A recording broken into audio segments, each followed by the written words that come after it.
আর কিছুক্ষণ, তারপরে আমরা চলে যাব পরাশর লেক। পরাশর লেক দেখতে পাবো।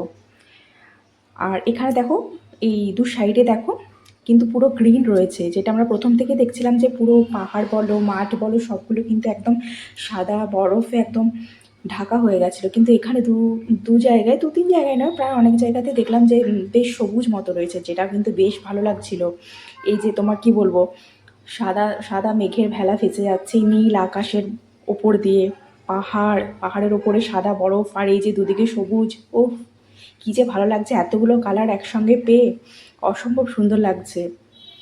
আর প্রকৃতির রং দেখে আমি পুরো মানে কি বলবো, একদম একদম আপ্লুত।